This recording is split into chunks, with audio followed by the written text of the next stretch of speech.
Na noite do dia 22 de junho de 1996, um sábado, logo depois de passar no cabeleireiro, a alagoana Suzana Marcolino da Silva estacionou seu Fiat tipo azul metálico que havia ganhado de presente do seu namorado em frente a uma locadora de vídeos em Maceió.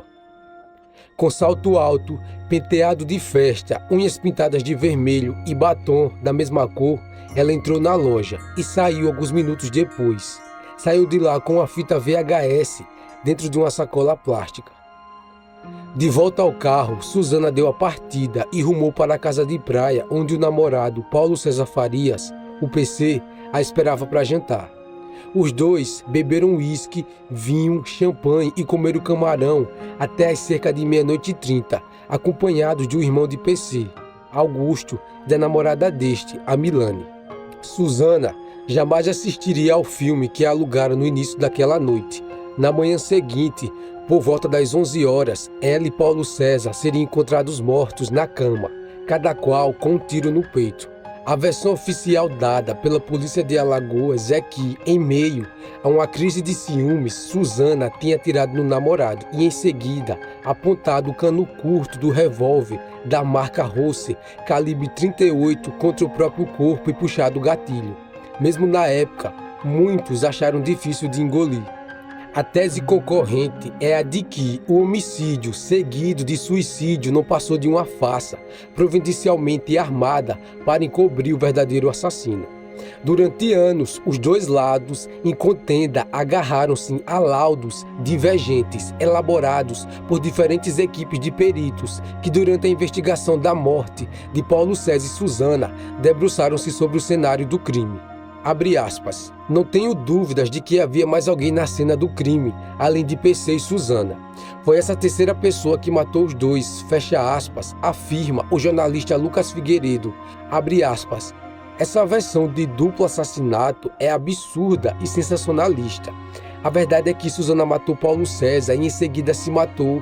Fecha aspas, rebate também o jornalista Joaquim de Carvalho, repórter que em 1996 cobriu o caso para a revista Veja e depois escreveu um livro sobre o assunto. Pelo menos em um ponto os dois lados estavam de acordo. Logo após o anúncio da morte de PC Farias, a suspeita de queima de arquivo tornou-se quase inevitável. PC era uma espécie de caixa humana preta, depositário de alguns dos mais bem guardados segredos do esquema de corrupção que escandalizara o Brasil e que em menos de 4 anos, antes, em 1992, levara ao processo impeachment e à renúncia do ex-presidente Fernando Collor de Mello. Tesoureiro da campanha de Collor à presidência, PC Farias tornou-se a eminência parda do novo governo, organizando um caixa 2 estimado pela Polícia Federal em cerca de US$1 bilhão. A fortuna era proveniente de uma rede de dinheiro sujo que chegou a manter conexões com a máfia italiana e o crime organizado internacional. Em junho de 1993, um dia antes de ter sua prisão decretada pela Justiça sob acusação de falsidade ideológica e de abertura de contas bancárias ilegais no exterior, PC Farias escafedeu-se.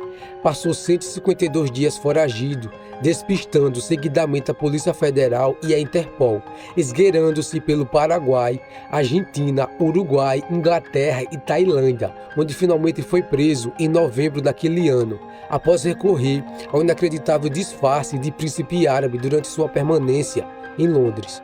Em dezembro de 1995, depois de cumprir 2 dos 7 anos a que havia sido condenado, foi posto em liberdade condicional. Na cadeia, conhecera Suzana Marcolino, uma moça de 24 anos mais nova que ele. Certa tarde, ela fora levada até a cela especial no Corpo de Bombeiros, onde Paulo César Farias cumpria a pena, por uma antiga funcionária de uma das muitas empresas de PC. A partir de então, Suzana passou a levar a vida de princesa. Ganhou joias, roupas caras, carro 0 km, uma generosa conta bancária e montou uma boutique de grife, a Lady Blue, em Maceió. Passou a ser vista com frequência ao lado do namorado recém-liberto, a bordo de uma luxuosa BMW branca conversível. Apesar da resistência geral da família, especialmente do irmão, Augusto, PC oficializou o romance, permitindo que Susana fosse apresentada à sociedade local, justamente no velório do patriarca do clã, Gilberto Farias. O idílio entre os dois foi intenso e breve. 6 meses separaram a saída de PC da prisão e daquela manhã de domingo que ele apareceu morto na casa de veraneio na praia de Guaxuma, na capital alagoana. Imediatamente, a polícia anunciou à imprensa que trabalhava com a hipótese de crime passional. Enviado a Maceió, um grupo de 11 peritos, liderado pelo legista Badam Palhares, da Universidade Estadual de Campinas, chegou à mesma conclusão. Susana matara PC, que estava dormindo, e em seguida se suicidara. Os seguranças responsáveis pela guarda da casa, em depoimento à polícia, disseram ter ouvido o casal discutindo no quarto logo depois de jantar, quando os convidados, Augusto Farias e a namorada Milane, já havia ido embora. Descobriu-se que o revólver encontrado junto aos corpos, sobre a cama, fora comprado por Susana, com um cheque assinado por ela uma semana antes do crime. O exame comprovou ainda a existência de pólvora nas mãos de Susana.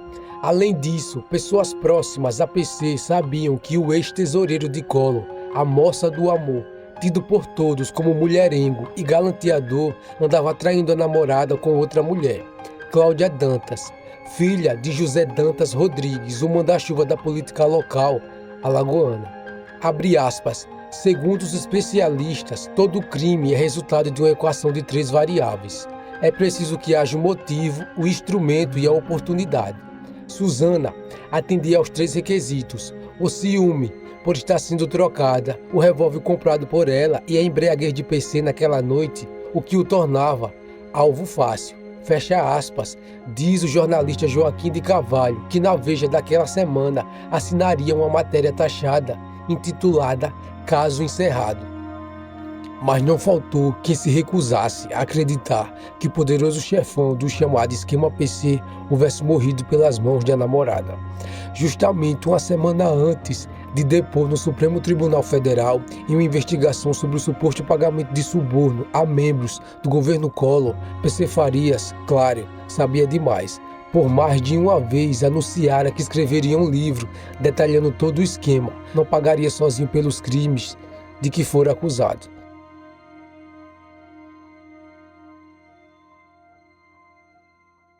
A primeira voz dissonante em relação à versão oficial partiu de um professor de medicina legal da Universidade Federal de Alagoas, George Sanguinetti.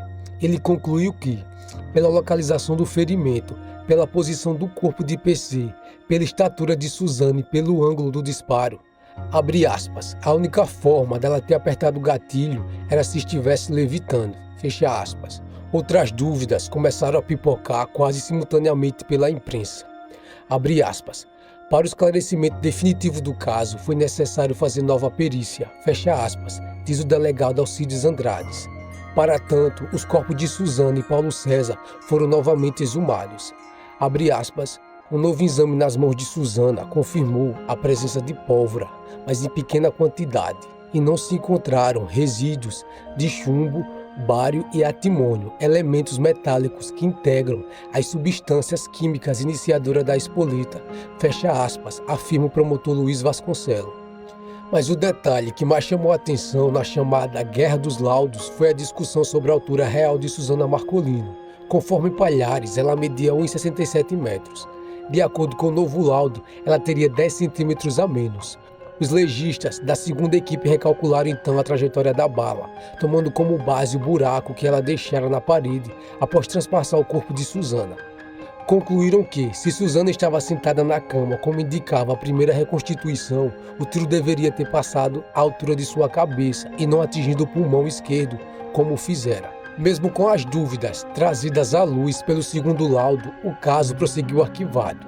Entretanto, em 1999, uma série de matérias publicadas pelo jornal Folha de São Paulo estampou 8 fotos de Susana ao lado de PC e de outras pessoas próximas a ela. O objetivo era demonstrar que Suzana Marcolino não tinha 1,67 metros registrado pelo primeiro laudo. Mesmo equilibrando-se nos saltos altos, ela aparecia nas fotos um pouco mais baixa do que o atarracado PC, que tinha apenas 1,63 metros. O caso foi imediatamente reaberto. O inquérito concluído por Vasconcelos em agosto de 99 decidiu pelo indiciamento de Augusto Farias e de 4 seguranças que faziam a guarda da casa da praia de PC em Guaxuma. Entretanto, como exercia mandato de deputado federal, Augusto contou com a prerrogativa de ter seu processo remetido à Procuradoria-Geral da República. A PGR recomendou o arquivamento do caso, aceitando a tese de homicídio seguido de suicídio. Com base nisso, o Supremo Tribunal Federal deu por encerrado o processo. Apenas 4 seguranças de PC Farias, os cabos Adelildo Corte da Silva e Reinaldo Correia da Silva Filho, bem como os soldados José Gerivaldo da Silva Santos e Josemar Faustino dos Santos iriam a júri popular em Maceió. O advogado dos seguranças, José Fragoso Cavalcante, cujo honorários são pagos por Augusto Farias, apostou na absolvição dos seus clientes e acertou. Em maio de 2013, os 4 seguranças foram a júri popular, mas por falta de provas acabaram absolvidos. O júri também descartou a possibilidade de homicídio seguida de suicídio por parte da namorada do empresário.